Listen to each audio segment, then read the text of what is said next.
Simon Donato, welcome to the show, Calgary Living, Real Estate, and Lifestyle. What a pleasure to have you here. Yeah, thank you very much. Good to be here. As I was preparing for Simon, you and I met, you don't remember, but we met in Newfoundland on a race called, I think it was Raid the North, something extreme, 5 or 7 days of adventure racing in Newfoundland, probably about 2001, or was it 1999? 2001, yeah.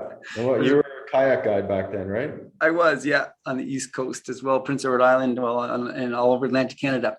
But at that time, for whatever reasons, you had already maybe been on Eco Challenge, or maybe you were going. I knew about you, and you did very well at that race, you and your, 3 other teammates. That's right, yeah. That was Raid the North Extreme 2001. Would have happened in, June or July. And yeah, we had a good race there. I finished a little outside of the podium spot, but yeah, that kind of set me up for Eco Challenge that year, and that was in New Zealand in October of 2001. Okay, good. And how many of those Eco Challenges have you done? Was it just the one, or did you do more? Well, I did two official Eco Challenge races, and then, many adventure races. But Mark Burnett stopped running them for about 20 years after 2002. When did they resume? They ran one in 2018, I think, in Fiji. So, there was a pretty substantial pause there. But I did Eco Challenge New Zealand, Eco Challenge Fiji. Cool. Simon, how would, in an elevator pitch, how would you introduce yourself? It's Stoked Oats, fuel the fire within. I love it from everything I've known about you since, I guess it's been more than 20 years. You live that lifestyle. I saw that on your email kind of signature, fuel the fire within. Tell us a little bit about your current situation. You're in Calgary, and tell us what's going on in your life. Yeah, the elevator pitch it's a tough one. It depends on who I want to be on that day. But, I've lived here in Calgary with my wife and son. We're in Parkdale, a beautiful location there, close to the river, right on a park, really, really great spot. And we're loving it. Outside of that, what pays the bills is Stoked Oats. Started this company, some buddies back in 2011 is when we had the idea and incorporated the company. We started selling oatmeal blends in 2012. And now we sell superfood oatmeal and granola across the country, just launching our granola line right now. And so that's exciting. We're selling in the US as well. So, we've had a good run, and still have some pretty sizable goals ahead of us that we're chasing down. The team's growing. We operate out of an office space in the east part of town, or just a little south of Inglewood. So, that's kind of my professional life. For a while there, I had the television show Boundless. So I was a professional ultra endurance athlete, television host, and producer. That was an idea that I created with another buddy of mine. We sold back in 2012, and that's still on the air. So that was pretty exciting. Ended up writing a book following that called The Boundless Life, which kind of encapsulated a lot of learnings from, my years doing the television show, other expeditions, and what I had learned about business, Stoked Oats in particular. And then for kicks, when I can squeeze it in right now, is Adventure Science, which is our nonprofit organization. And essentially that kind of marries all my extracurricular passions, which it's, I have a PhD in geology. So there's the exploration and science piece of it.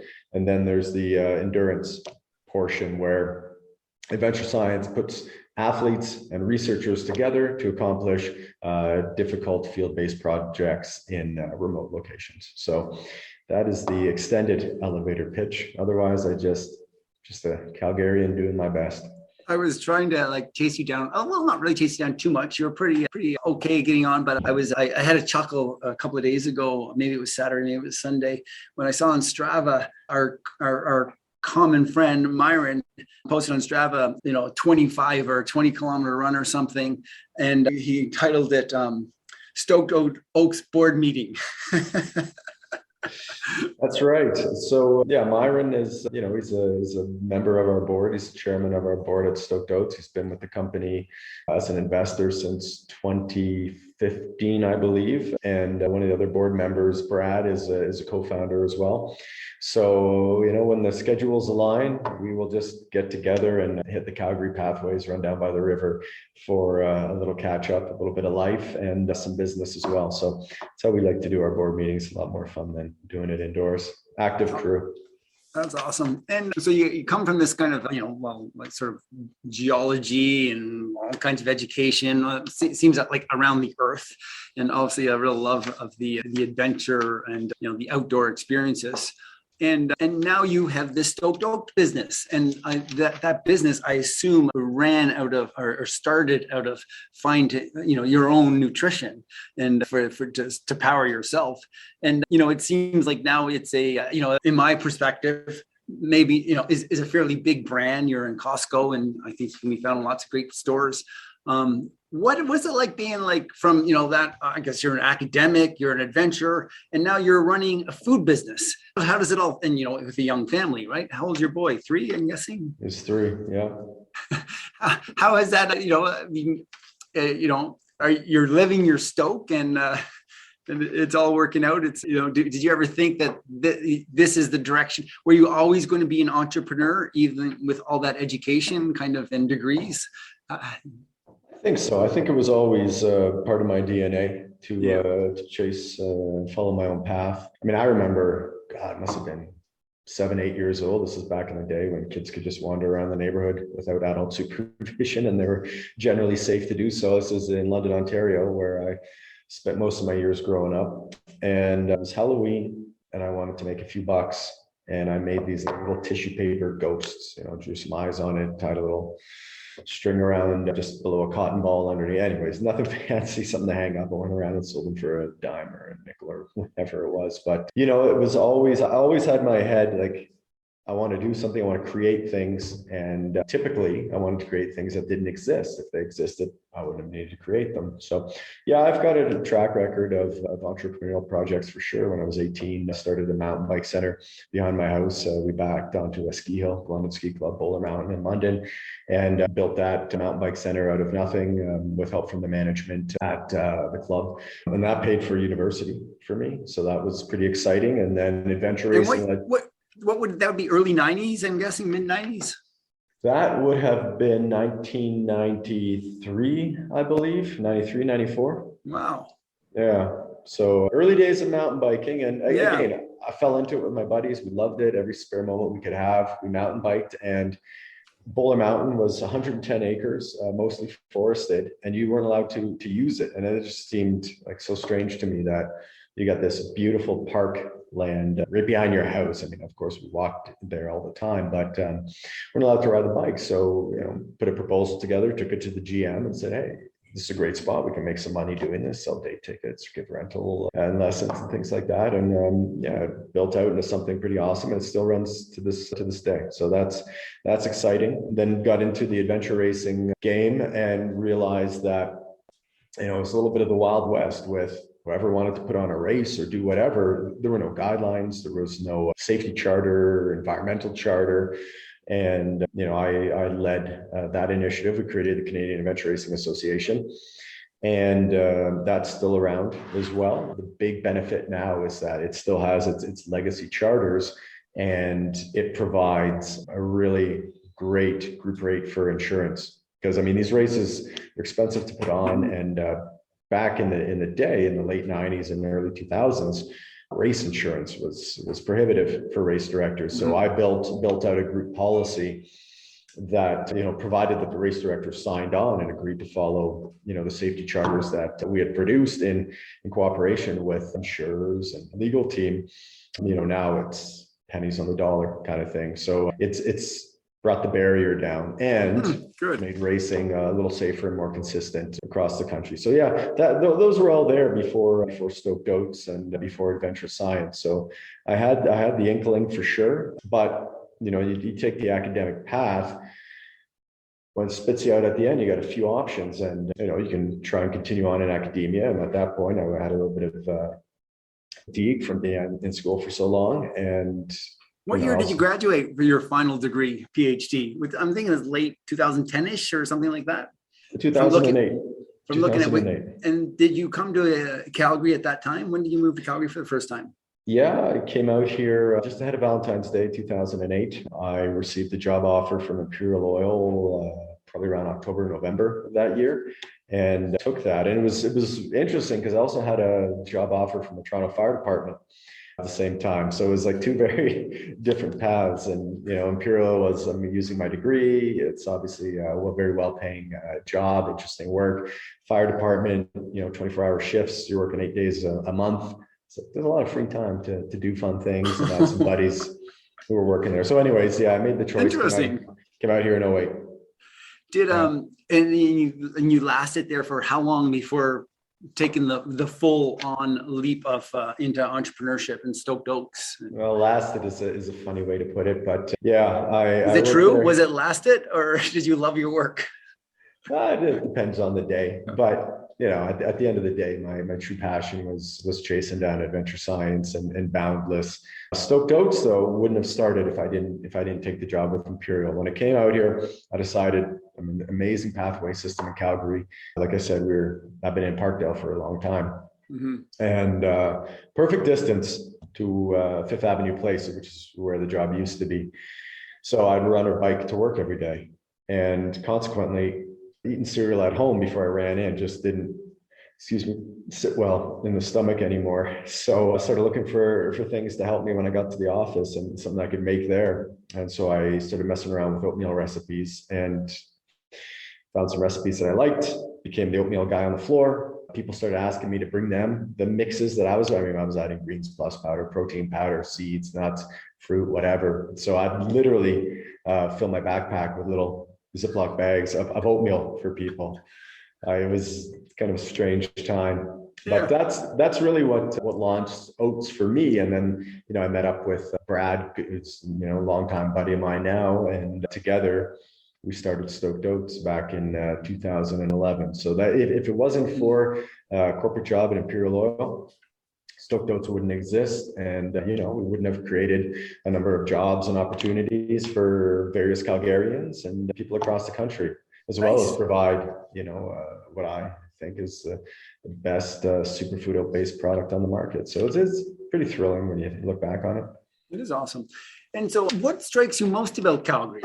Any thoughts come to mind? Oh, I love Calgary. It's such a beautiful city. I love being near the core. For me, that's the heart of the city. I'm certainly less a fan of urban sprawl anywhere. To me, you got to avoid the house farms wherever you can. But Calgary, it's a beautiful city. It's a clean city. Like I'd mentioned, the pathway system is remarkable. You can get anywhere quickly. I love the climate out here. And certainly the accessibility to fantastic terrain in the mountains. And, I've just been able to meet so many like-minded people like yourself. Obviously, we met through sport again out here. It's such a wonderful spot for it. I like the no sales tax regime out here, and Calgary's been good to me. So I have a lot of good feelings for the city, for sure. As I think of your time that you moved here, I think you mentioned around Valentine's Day 2008. So in October of 2008, we had our market crash all over North America, but certainly in Calgary as well. I'm wondering how you've been affected, or I sort of suspect your mindset hasn't been affected too much by the boom bust cycle of Calgary, because you're like so focused on your things that you're doing, whether it's Boundless or adventure science or your own business, Stoked Oats. Am I right, or do you notice the boom bust cycle? I mean, I notice it because I'm in real estate, and I see homeowners affected all the time on our boom bust cycle. Do you notice it, Simon? I've noticed it. It's something that we pay attention to. It's the reason that we went with Stoked Oats as a food commodity versus something else. So, we wanted to create something that was essentially recession proof. People need to eat. It was actually Stoked Oats or craft brewing back in 2011. And man, if we had hit craft brewing then, we probably would have beat everybody else to the punch by about 3 to 5 years. And wow, that could have been a good story too. But Brad and I both dove into the research and looked at the market opportunity. And anyways, I'm getting off topic, but point being, I certainly see it with Calgary. But that said, I think if you have a business that is removed from the resource sector a little bit, is a little bit more national in scope, then Calgary's a phenomenal place to do business. For us in particular, it's worked to our favor. We've purchased houses here since, and it's a very fair market to do business in. There's still good demand on both sides, so it doesn't seem to be any falling off there. I mean, and Calgary is a major metropolitan city. I was literally just explaining this to my wife, who's from Florida, just a little bit north of Miami, and she's like, God, sometimes I'm like, I live in Calgary. Like, I didn't even know about Calgary growing up. I'm like, but it's top 5, the top 15 cities in North America in terms of size. Like, it's over 1 million people. I mean, that's just biased education. That's not because we're a little off the grid city here. I mean, we're a legit player, and so I don't know. It's kind of a small guy syndrome, maybe, being in Calgary. But I think in my world, it's been pretty steady, and I've appreciated that. And Calgary is still our stronghold for oat sales, even though we've spread out across the country. And so I don't know. On the real estate side, I think it's obviously a little bit different. But excellent. Well, Simon, I wanted to have you on the show, and I wanted to respect your time and our listeners' time. Yes. Just a couple of other questions. Let's see. If you had a billboard, it could be in Calgary or Miami or anywhere in the world. What would the billboard say? In Miami, but if I had a billboard, it'd be talking about Stoked Oats and fuel the fire within. Big breakfast, bowl of oatmeal there, and have you eaten your breakfast today? Yeah, Stoked Oats, fuel the fire within. It's I think that's my head's in the business right now, and it's feeding people some wholesome and hearty. But yeah, if it was about me, it's definitely chase the stoke and fuel the fire. Chase the stoke, love it. Fuel the fire. Okay, I have to ask you one more question. You seem like the kind of guy, ever since I've known you more than 20 years now, and following you and watching what you've done and the cool things you really follow your heart. What advice would you tell your younger self? That is a very good question. Boy, I think the big advice is, continue to follow your heart and follow your gut, and almost unreservedly. It's never proven me wrong. And I got some advice a few years ago that it's going to sound negative, but it's still in the same vein.